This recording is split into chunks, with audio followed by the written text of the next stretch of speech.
ജഗ, ഞാൻ വീട്ടിലേക്ക് വന്നോണ്ടിരിക്കുകയായിരുന്നു. ഒരു കാര്യം പറയാനാ ഞാൻ അത്യാവശ്യമായിട്ട് വന്നത്. എന്താ സുചിത്രേച്ചി? അത് പ്രകാശേട്ടൻ ആരെയൊക്കെയോ ഫോൺ ചെയ്യുന്നതും ഓർഫനേജിന്റെ കാര്യം എന്തൊക്കെയോ പറയുന്നതും കേട്ടു. അത് പ്രകാശേട്ടൻ എന്റെ കൂടെ ഓർഫനേജിലേക്ക് വന്ന കാര്യമായിരിക്കും പറഞ്ഞത്. അല്ല വന്ദനെ, നിന്നെയും ജഗനെയും തമ്മിൽ പിരിക്കണമെന്നോ അങ്ങനെ മറ്റെന്തൊക്കെയോ പറഞ്ഞു.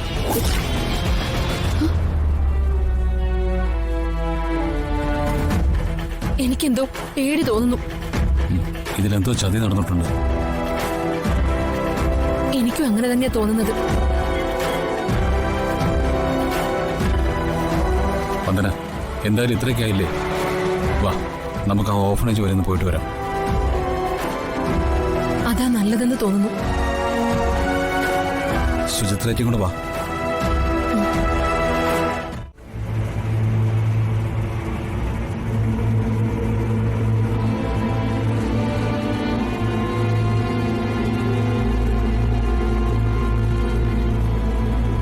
എന്താ ചന്ദ്രു മുഖം വല്ലാതിരിക്കുന്നത്?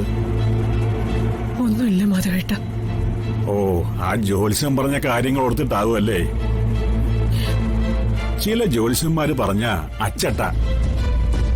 ആ ജ്യോത്സ്യൻ വീട് പണി പൂർത്തിയാകുന്നതിന് മുമ്പ് അപമൃത്യു നടക്കുമെന്ന് പറഞ്ഞിട്ടുണ്ടെങ്കിൽ അത് മിക്കവാറും എന്റേതാകാനാ സാധ്യത.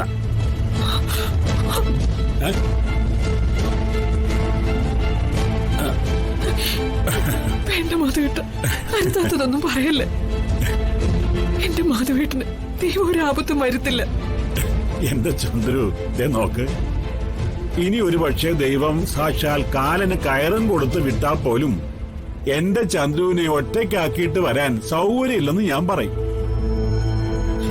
കാലന്റെ കളി നമ്മളോടാ. എന്റെ ചന്ദ്രുവിനെ വിട്ട് ഈ മാധവൻ എങ്ങോട്ടുമില്ല.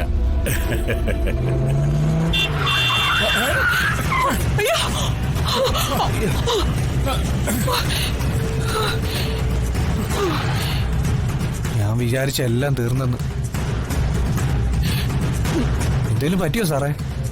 ഇല്ല ചന്ദ്രു, അല്ല, ജ്യോത്സ്യം പറഞ്ഞത് ഫലിക്കുന്നതിന്റെ സൂചനയാണോ ഇതൊക്കെ? മാധവേട്ട വേണ്ട. ഞാനൊരു തമാശ പറഞ്ഞതല്ലേ. റോഡാകുമ്പോ ഇതൊക്കെ പതിവാ അല്ലേടോ? മാധവേട്ടൻ വർക്ക്ഷോപ്പിലേക്കല്ലേ? അല്ല, നേരെ വീട്ടിലേക്ക് പോയാ മതി.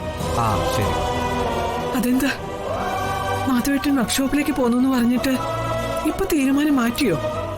ഇല്ല, അത് ഈ നെഞ്ചിലൊരു ഗ്യാസ് കയറിയതുപോലെ. കുറച്ചു നേരം വീട്ടിൽ ചെന്ന് വിശ്രമിച്ചിട്ട് പോകാമെന്ന് കരുതി. മാധവേട്ട, നമുക്ക് ഹോസ്പിറ്റലിലേക്ക് പോകാം. വേദന വെച്ചോണ്ടിരിക്കണ്ട, കാണിക്കാം. കൊള്ളാം, ഇതാ ഞാൻ ഇത്രയും നേരം പറയാതിരുന്നത്. എന്റെ ചന്ദ്രു, എനിക്കൊരു കുഴപ്പവുമില്ല. ഇത് ഗ്യാസ് കയറിയതാ. വീട്ടിൽ ചെന്ന് കുറച്ച് ചൂടുവെള്ളം കുടിച്ചിട്ട് ഒരു 10 മിനിറ്റ് വിശ്രമിക്കുമ്പോ ഇതൊക്കെ അങ്ങ് പോവും. അനിയ, കുറച്ച് വേഗത്തിൽ പോയിക്കോ.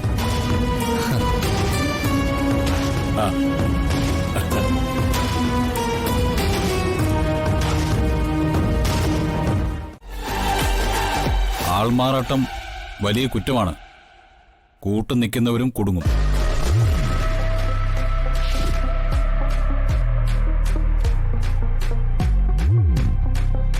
ദാ സർ, കരുണാകരക്കുറുപ്പിന്റെ മകനാണെന്ന് തെളിയിക്കുന്ന എന്റെ ആധാർ കാർഡ്, ഇത് ഡ്രൈവിംഗ് ലൈസൻസ്, ഇത് വോട്ടർ ID.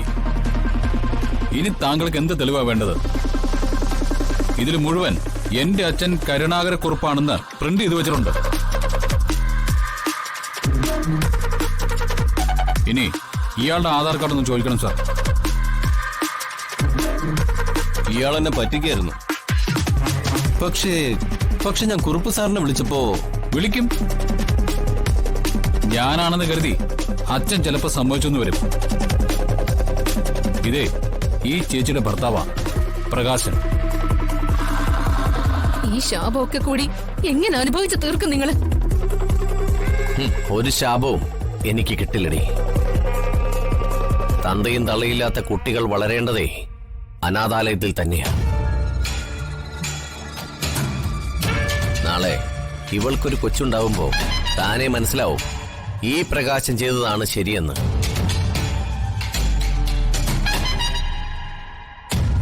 പിന്നെ ഇവര് പറയണത് കേട്ട് അലക്സാണ്ടർ സാറ് കേസിനും വഴക്കിനൊന്നും പോണ്ട.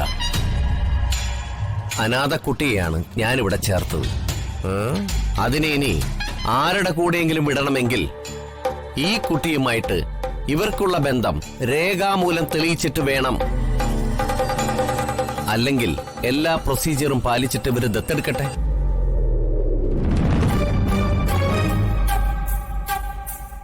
ഇത് ആരൊക്കെ ഇടപെട്ട കേസാണെന്ന് അറിയാലോ. കൊച്ചുങ്ങളെ കൊണ്ടുപോയി അവയവങ്ങളൊക്കെ കീറി മുറിച്ചെടുത്ത് വിൽക്കുന്ന കാലമാണ്. ക്യാപ്റ്റൻ അവസാനം ജയിൽവാസം അനുഭവിക്കേണ്ടതായിട്ട് വരരുത്.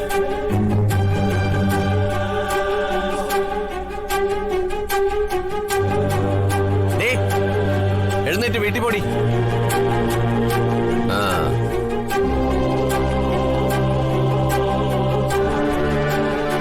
സർ, സാറിനിപ്പോ കാര്യങ്ങളൊക്കെ ബോധ്യപ്പെട്ടല്ലോ. ഇനി നിയമോടെ ഞങ്ങളോടൊപ്പം വിട്ടു വന്നൂടെ? സോറി.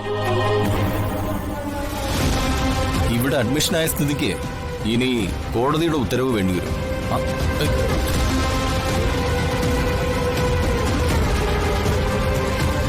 സർ, നീ ഞങ്ങളുടെ മകളാ.